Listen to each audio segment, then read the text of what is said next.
मेरे देखने में पहले यही संग्रह आया है, खुशी ठहरती है कितनी देर, और एक भूमिका भी लिखी है, जिससे मालूम होता है भूमिका से कि कविता से इनका जो सरोकार है वो बहुत गहरा है और इसे बहुत महत्वपूर्ण और शक्तिशाली विधा कविता को मानते हैं।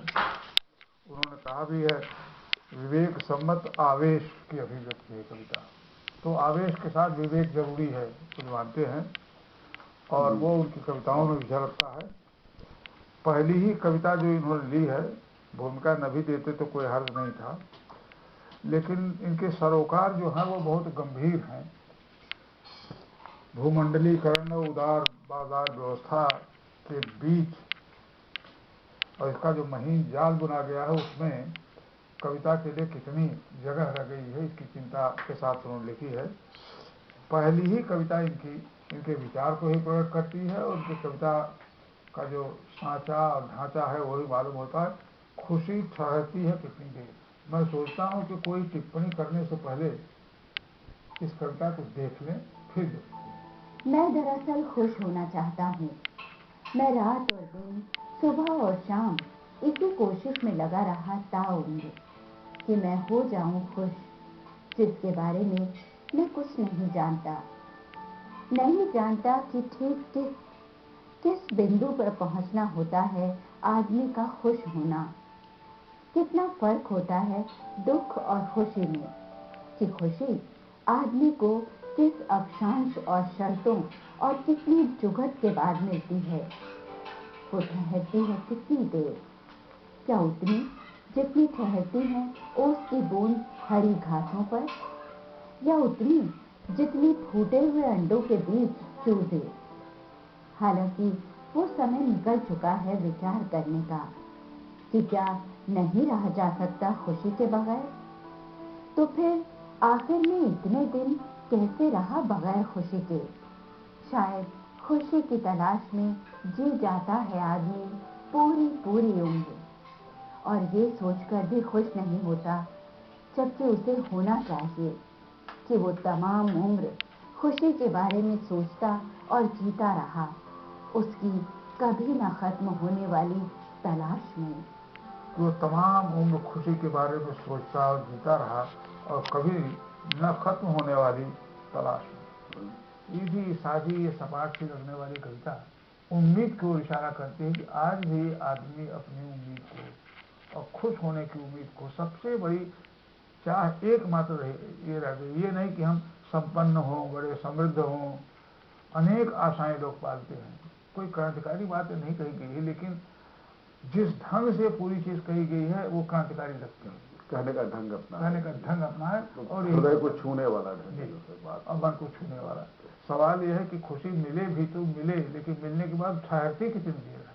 करीब उनकी 45 कविताएं हैं, और दूसरी कविता इसमें तोड़ने की शक्ति। उनकी कुछ कविताएं इसमें बेटी के लिए है। ये अंत में पांच कविताएं हैं, बहुत अच्छी। आखिरी कविता जो है, जो उपलब्धि नाम से है, तुम वो हो जिसमें मेरे साथ खुद को पाया है तुम्हारी माँ ने, जहां हम दोनों ने मिटा दिए हैं अपने स्वतंत्र अस्तित्व।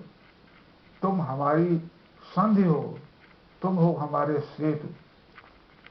बच्चों के बारे में बहुत सी कविताएं लिखी, लेकिन जिस आत्मीयता से, केवल पिता की दृष्टि से नहीं बल्कि माँ बाप दोनों की दृष्टि से, उस छोटी बच्ची के लिए, तुम्हें झांकती है मेरी मुस्कान, तुम्हारे स्वर में है तुम्हारी माँ की तान, तुम्हें मेरी शरारतें कहीं छिपी हैं और माँ की आदतें भी छिपी हैं। पुराने कवियों में मदन बादशाह ने स्वाति की बेटी, और फिर उस समय से लेकर एक लंबी परंपरा है बेटियों की। लेकिन इसमें एक कुछ अंत में जो कहा है, तुम पाओ प्रकृति से अपने होने की धूप, अपना छंद ही तुम्हें साधेगा, वो शत्रु ही होगा जो तुम्हें बांधेगा।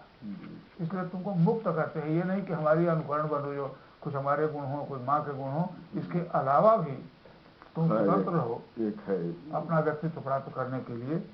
ये अपनी बेटी को सुपाना, अनेक कविताएं इसमें संवाद। मुझे लगता है कि वहाँ कलकत्ता के महानगर का जो जीवन है, जो लोकल ट्रेन में चढ़ने का संघर्ष, उन चीजों को भी जो लिखा है, वहाँ के यथार्थ को, वहाँ भी एक अच्छे कवि के रूप में। हंसी की तासीर एक कविता है इनकी, करतूतें भी है। तो ये कविता जो है मेमने के बारे में कविता बहुत अच्छी है, सपने के बारे में है। अभिज्ञात चूंकि रहते हैं बंगाल में जी, और है तो हिंदी भाषी, हिंदी हाँ, क्षेत्र से, लेकिन वहाँ लगातार शायद बचपन भी इनका। अपने अनुभव की बात लिखा है कि 19 साल बाद लौटा था गांव और इंतजार कर रहा था कुएं पर बैठे लौटने वालों का, बच्चों का जो गए थे स्कूल वगैरह वगैरह। तो शहर से, कलकत्ता से अपने गांव आते हैं, उसका भी अनुभव है। यह जो यथार्थ है, ये दूर दराज के कदमों के माध्यम से हिंदी में व्यक्त होता रहा है और उस पर ध्यान कम ही जाता है लोगों का, मुझे लगता है, जबकि हिंदी कविता की शक्ति है ये। अपना एक अलग व्यक्तित्व व्यक्त करता है आदमी, जो आमतौर से कविताएं लिखी जाती हैं उसी तरह की ये नहीं है। हाँ, वो जो कविता का सांचा, प्रचलित सांचा जो है, प्रचलित या कहा जाए कि हमारे समय में जो काव्य रूढ़ियां हैं, हमारे समय की काव्य रूढ़ियों से ग्रस्त नहीं है कविताएं, बिल्कुल मुक्त भाव से अपनी छाप, एक निजीपन की छाप हर कविता पर निकलता है और वो चीज आकृष्ट करती है। मेरा ख्याल है कि ऐसे जमाने में जब सांचे ढली कविताएं दिखाई पड़ती है शहरों में रहने वाले लोगों को, तो हिंदी इलाके से दूर दराज कलकत्ते में रहता हुआ एक कवि एक अपनी पहचान अलग बनाती हुई कविताओं को सामने ले आया है और अब परिपक्व हो चुके हैं, क्योंकि ये 7वां कविता संग्रह है। हाँ, नहीं, यहाँ आते आते इनका मुहावरा बन चुका है और आपने उस मुहावरे को की और उनकी पहचान को रेखांकित कर दिया, तो और आगे भी जाएंगे। इसलिए आपको बहुत बहुत धन्यवाद। आपको